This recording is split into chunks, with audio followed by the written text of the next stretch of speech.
Hi எல்லாருக்கும் வணக்கம். சுரேஷ் அழகுமதியோட கல்யாணம் கூடிய சீக்கிரமே முடிவாக போகுது. ஆனால் அந்த கல்யாணத்தில் வரப்போகிற பிரச்சனை என்ன அப்படின்னு தான் இந்த வீடியோவில் பார்க்க போகிறோம். அழகே அழகு சீரியலில் பார்த்தீங்கன்னா சுரேஷ் மதுமிதாவோட நிச்சயதார்த்தத்தை தங்கராஜ் ரொம்பவே திட்டம் போட்டு அவர் பசங்களோட காது குத்து அன்னைக்கே முடிவு பண்ணிடுறாரு. இந்த சுரேஷ் பார்த்தீங்கன்னா தன்னோட மாமா மேலே இருக்க பக்தியில் தான் இந்த மதுமிதாவை கல்யாணம் பண்ணிக்கிற ஒத்துக்கிறாரு அப்படின்னு நினச்சிக்கிட்டு நம்ம அழகு மலரும் பாக்கியராஜும் சேர்ந்து உனக்கு இந்த கல்யாணத்தில் இஷ்டமா அப்படின்னு கேட்க, அதெல்லாம் ஒன்றும் இல்லை மாமா, அந்த பொண்ணு அழகாக இருக்கா, வசதியான பொண்ணு வேற, மாமா எனக்கு நல்லது தானே செய்வார் அப்படின்னு ரொம்பவே வலியிறான். பார்த்திங்கன்னா நம்ம அழகு மலர் தனியாக இருக்கும்போது, அண்ணி எனக்கு பொண்ணு பார்த்துருக்காங்களே மதுமிதா, அந்த பொண்ணு கூட கொஞ்சம் பேசணும் அப்படின்னு சொல்ல, நீ உன் மாமா கிட்ட சொன்னால் உன் phone number, ID card, ration card, voter ID எல்லாத்தையும் வாங்கி கொடுத்துருவாரு, இது எதுக்கு ஏன்ட்டு கேட்குற சுரேஷ் அப்படின்றாங்க. ஆனால் பார்த்தீங்கன்னா அந்த பொண்ணு கூட பேசிடுவேன் அண்ணி, ஆனால் ஆரம்பிக்கணுமே, எப்படி ஆரம்பிக்கிறதுனா தெரில, நீங்கள் கொஞ்சம் ஹெல்ப் பண்ணலாமே அப்படின்னு கேட்க, நான் என்ன பண்ண போகிறேன் சுரேஷ், நீ ஒரு பொண்ணு கூட வீடியோ வெளியிட்டுச்சுன்னு சண்டை போட்டிய, அந்த பொண்ணுக்கிட்ட இப்படியா பயந்த, அது வேற அண்ணி, அது திமிர் பிடிச்ச பொண்ணு, இது அப்படியா அப்படின்னு சுரேஷ் ரொம்பவே ஏக்கமாக நம்ம அழகு மலர்கிட்ட கேட்க, மலரும் இதோ நானே ஃபோன் போட்டு பேசுகிறேன் அப்படின்னு சொல்லி அவங்க ஃபோனை எடுக்க, இல்லை இல்லை இதில் பேசுங்க அப்படின்னு சுரேஷ் தான் ஃபோனை கொடுக்க, அந்த ஃபோனில் நான் தான் அழகு மலர், உனக்கு மாப்பிள்ளை பார்த்துருக்காங்களே சுரேஷ் எஸ்ஐ, அவரோட அண்ணி அப்படின்னு சொல்ல, அந்த பொண்ணு ஓ ஞாபகம் இருக்குது அப்படின்னு பேச ஆரம்பிக்க, இப்போ சுரேஷ் நான் பேசிக்கிறேன் அப்படின்னு ஃபோனை வாங்கிட்டு போயிடுறாரு. இன்னொரு பக்கம் பார்த்திங்கன்னா நிச்சயத்துக்கு இன்னும் ஒரு நாள் தான் இருக்குது, அதனால் போய் நிச்சய புடவையை எடுத்துகிட்டு வந்துடும் அப்படின்னு வீட்டில் எல்லாருமே கிளம்புறாங்க. வீட்டில் இருக்க எல்லா வேலையும் சுற்றி சுற்றி ஒத்தையாளாக பார்க்குற நம்ம அழகு மலர் இந்த மாமனாரோட டிஃபன் பாக்ஸை பார்த்து, இன்னையிலேருந்து உனக்கும் எனக்கு ரெஸ்ட்டு அப்படின்னு சொல்லி வாய மூடலை. மாமனாரும் மாமியாரும் ஆரம்பிச்சிட்டாங்க, மலரு பிரண்டை வாங்கிட்டு வந்திருக்கேன், ரொம்ப நல்லது, துவையில் அரைச்சிரு, சுடு தண்ணி போடு, அதோ என் கண்ணாடியை மறந்து வச்சிட்டேன் அதை எடுத்துகிட்டு வா அப்படின்னு ஒவ்வொன்றா பாத்திரம் கழுவத்தில், வீடு பெருக்கத்தில், துணி துவைக்கத்தில் கொஞ்சம் உட்கார விடாமல் அந்த வேலையை செய் இந்த வேலையை செய் அப்படின்னு மலரு மலரு மலருன்னு கூப்பிட்டுக்கிட்டு இருக்காங்க.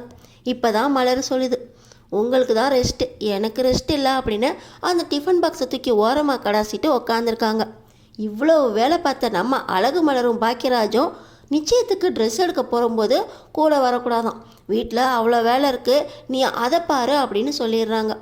இன்னொரு பக்கம் பார்த்திங்கன்னா இந்த சாமும் கவிதாவும் ஒன்றா லவ் பண்ணிட்டு சுற்றுறாங்க அப்படின்னு அவங்க அண்ணன் புகார் பண்ணாங்கல்ல, மறுபடியும் அவங்க ரெண்டு பேரும் படிப்பு விஷயமா பேசுகிறத கூட இந்த சுரேஷ் பார்த்துட்டு தங்கராஜுக்கு ஃபோன் பண்ணதுனால இப்போ தங்கராஜ் ஒரு பிளான் போட்டு சுரேஷோட நான் சொல்கிறத நீ செய் அப்படின்னு சொல்கிறாரு. என்ன பிளான் பார்த்திங்கன்னா, மறுபடியும் ரெண்டு பேரும் பேசிக்கிட்டு இருக்கும்போது நம்ம அழகுமதி பார்த்துட்டு, கொஞ்ச நாளைக்கு ரெண்டு பேரும் பேசுகிறத தள்ளி வச்சுட்டு படிக்கிறத அக்கறை காட்டுங்க, பேசுகிறது பழகிறது எப்போ வேணால் பண்ணிக்கலாம், இப்போ நம்மளுக்கு இதுதான் முக்கியம், இவளும் எங்கேயும் போயிட மாட்டா, நீயும் எங்கேயும் போயிட மாட்டா, படிப்பில் கவனமாக இருங்க அப்படின்னு சொல்லிட்டு கவிதாவை கூட்டிகிட்டு புக்ஸ் தரேன் அப்படின்னு அழகுமதி கிளம்பிடுறாங்க.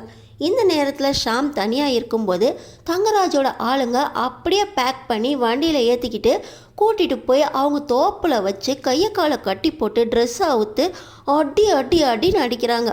அது மட்டுமா, ரெண்டு பேரும் அந்த பையனை அடிக்கிறத அவங்க அடியால் வீடியோ எடுத்து இதை கொண்டு போய் உன் தங்கச்சிக்கிட்ட காட்டு, இனிமேட்டாவது சுத்த வேண்டான்னு சொல்லு, உன் தங்கச்சி மேலேயும் தப்பு இருக்குது, பொண்ணா போயிட்டா அதனால தான் அவளை அடிக்க முடியல, இனியாவது ஒதுங்கி இருக்கட்டும்னு சொல்லு. இந்த வீடியோவை மட்டும் அந்த அழகுமதி பார்த்துருந்தா எப்படி இருந்திருக்கோம் அப்படின்னு இப்போ சுரேஷ் கேட்க, அவள் கையில் மட்டும் மாட்டுச்சு, அவள் கமிஷனர் ஆஃபீஸில் கொண்டு போய் கொடுத்துருவா, அவளையும் இந்த மாதிரி தான் உரிக்கணும்னு ஆசை, பொண்ணா போயிட்டா, சரி சரி அப்படின்னு தங்கராஜும் சுரேஷும் பேசிக்கிறாங்க. இந்த வீடியோவை இப்போ அந்த சாமோட லவ்வர்னு சொல்கிறாங்களே அந்த கவிதா கிட்ட கொண்டு போய் அவங்க அண்ணன் காட்டுறான். அந்த பொண்ணு எந்த தப்புமே பண்ணலையே, அவனை போட்டு எதுக்கு அடிக்கிறீங்க அப்படின்னு அழுகுறாங்க. இனிமேட்டாவது அந்த பையன் கூட பழகாமல் இரு, என்ன பண்ண முடியும்னு கெத்தாக பேசினியே, இப்போ பார்த்தியா அப்படின்னு அவங்க அண்ணன் அந்த வீடியோவை கொடுக்க, இப்போ அந்த கவிதா பொண்ணு நம்ம அழகுமதிக்கு கால் பண்ணி இந்த மாதிரி அந்த மாதிரி ஷாமு அவங்கக்கிட்ட மாட்டிக்கிட்டான் காப்பாற்றுங்க அப்படின்னு சொல்ல, நம்ம அழகுமதி செம்மையாக திட்டம் போடுறாங்க. இந்த வீடியோவை எடுத்துகிட்டு போய் கமிஷனர் ஆஃபீஸில் கொடுத்து, ஏற்கனவே நாங்கள் கொடுத்த புகாரில் நாங்கள் மாட்டிக்கிட்டோம், இந்த மாதிரி நடவடிக்கையெல்லாம் எடுத்து அவர் எங்களை மிரட்டிட்டு தான் இருக்கார், இப்போ மறுபடியும் வீடியோ ஆதாரத்தோடு கொடுத்துருக்கேன், இதை நியூஸ் சேனலுக்கும் ஒன்று கொடுத்துட்டேன், இனிமேல் அவரும் தப்பிக்க முடியாது, நடவடிக்கை எடுக்கலைன்னா நீங்களும் தப்பிக்க முடியாது, கொஞ்சம் பார்த்து செய்யுங்க அப்படின்னு சொல்ல, அவனை நான் சும்மா விட மாட்டேன், நீ போமா அப்படின்னு கமிஷனர் சொல்லிடுறாரு. இன்னொரு பக்கம் பார்த்திங்கன்னா இந்த வீடியோ நியூஸ் சேனல்லலாம் வெளியாகிறத குடும்பத்தில் எல்லாருமே பார்த்துட்றாங்க. அடுத்த நாள் நிச்சயத்தை வச்சுக்கிட்டு பேர் கெட்டு போயிருமே அப்படின்னு பயந்து இப்போ அந்த ஷாமை அவுத்து விட்டுறாங்க. அவனை ஐசியூவில் சேர்த்துருக்கப்போ இப்போ நம்ம அழகுமதி பார்க்க வராங்க. இந்த பொண்ணு பார்க்க வர்றத இந்த தங்கராஜும் சுரேஷும் பார்த்துட்றாங்க.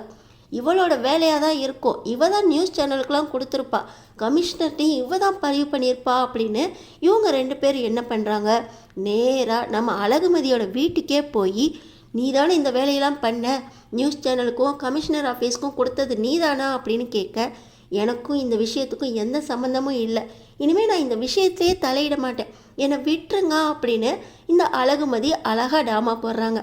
ஏன்னு பார்த்தீங்கன்னா ஒரு தடவை வீடியோ இன்ஸ்டாவில் போட்டதுக்கே 2 பேரும் சேர்ந்து அவங்க அப்பாவை மிரட்டி படாத பாடு படுத்திட்டாங்க.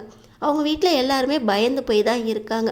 அதனால் இந்த விஷயத்துக்கும் எனக்கும் சம்மந்தமே இல்லாத மாதிரி தான் நடந்துக்கிட்டு இவங்கள பழி வாங்கணும் அப்படிங்கிறதுல அழகுமதி ரெடியாகவே இருக்காங்க. நிச்சயத்தை அடுத்த நாள் வச்சுக்கிட்டு சுரேஷ்க்கு சந்தோஷமே இல்லாமல் ரொம்ப டென்ஷனாக இருக்கார். ஒரு பக்கம் கமிஷனர், நீ ஏன் இப்படியெல்லாம் பண்ண, ஒன்னால் பாரு ஸ்டேஷனுக்கே கெட்ட பேர் அப்படின்னு சொல்லி அவரோட வேலை பறி போகிற நிலைமை.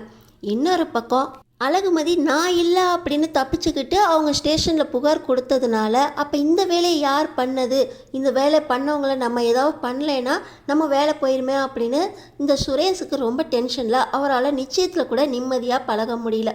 இதுக்கிடையில் சுரேஷுக்கும் அழகுமதிக்கும் எப்படி கல்யாணம் நடக்க போகுது தெரிஞ்சுக்கிறதுக்கு நம்ம சேனலை சப்ஸ்கிரைப் பண்ணி தொடர்ந்து என்ன நடக்க போகுதுன்னு பாருங்கள்.